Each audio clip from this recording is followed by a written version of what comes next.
Hello everyone, Zero here, and I am going to give you some tutorials on how to build maps for Longsword. We'll start with the basics, and then from there we'll go into some more advanced concepts like building campaigns and story maps that are linked together. So we'll load into the table editor through the Tables tab in the main menu, and we can click Clear to get a fresh, clean slate.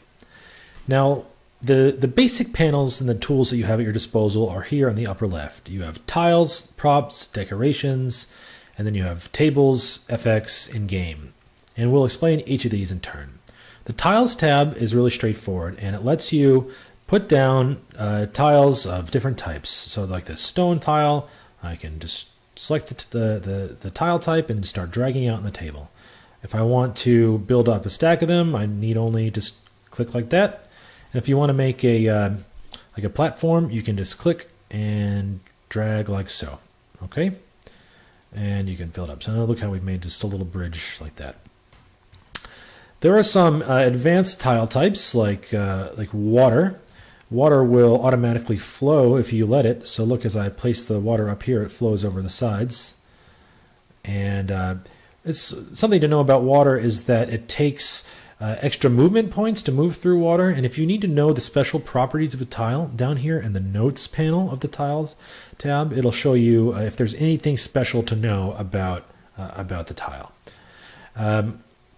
We also have bridges, which work just like other tiles. Let's go ahead and build like a little bridge over this water that I've just built. So I'll take some more stone, and I'll put it up here, and I'll put the other side of the bridge, and what I can do then is grab the bridge tile. Let's do a wooden bridge, and let's do a straight walkway. And I can click to place it on the side. All right. Now see, look, when I placed it, it's not the alignment that I want. So I just want to shift click it, and that'll rotate it into the place that I want. Shift click, and shift click. There we go. So now I have a cool bridge over that water. All right. So the tools that you need to know for placing tiles is just a simple left click to place a tile. You can control left click to delete it, and then you can shift left click to rotate a tile. All right. Other than that, that's all you need to know about tiles. Props are special tiles that go on top of other tiles. They can only be placed on top of other tiles. They can never be placed on the table. So a fine example of a prop would be like a tree. All right, so let's grab this big broadleaf tree, and notice how it snaps to the tile as I move around the map. So that's fine, and I want to click there, and it places. And I can go ahead and shift click it to move it around.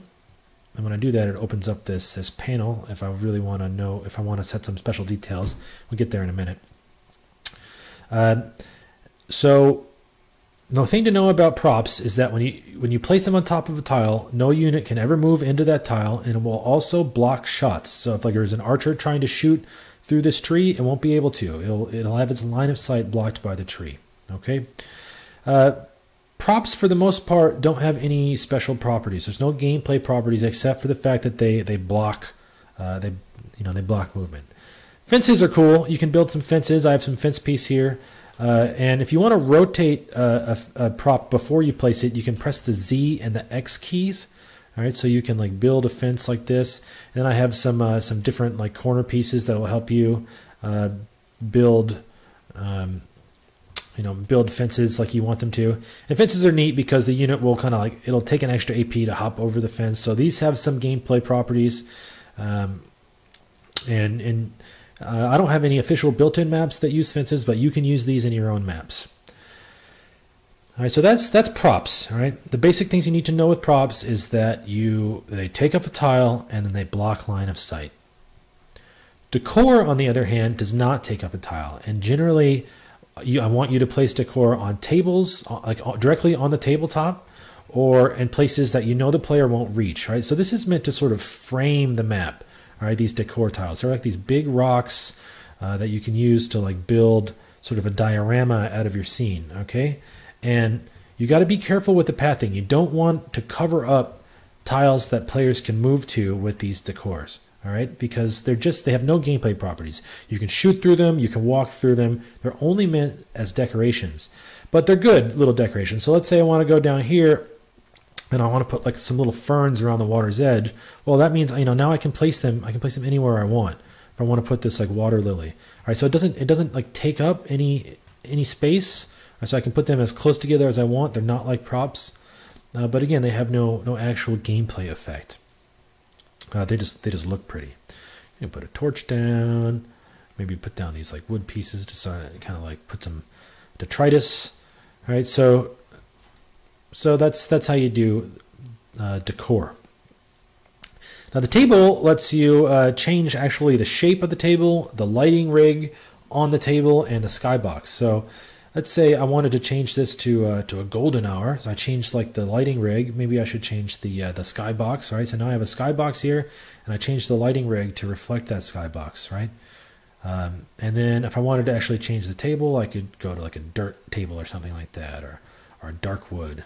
All right. So you can get all kinds of different effects just by changing out the table type and the lighting rig. Pretty cool, huh?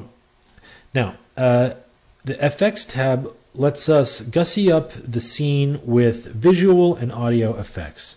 So if I wanted to, let me see, I can turn up the desktop audio capture on this so you can hear what I'm going to do.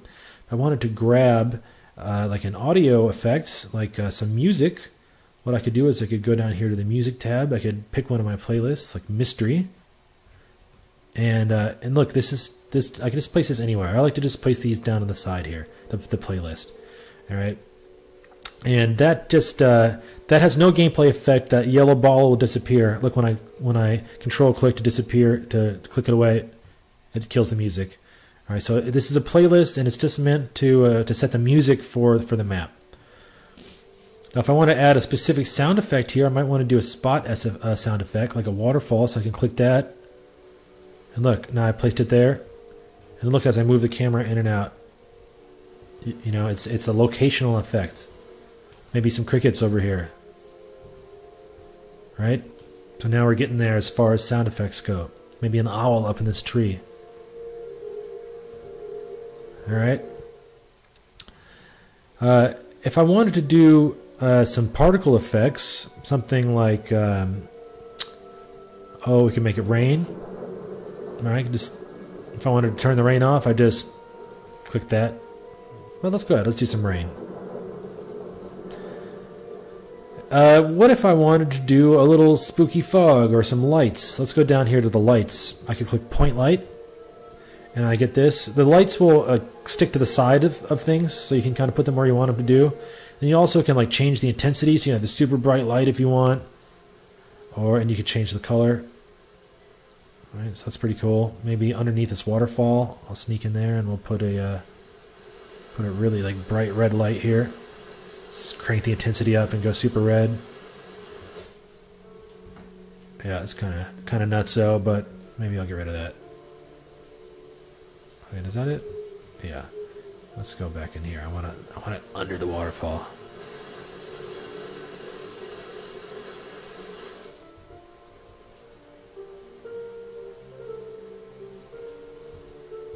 Yeah, cool.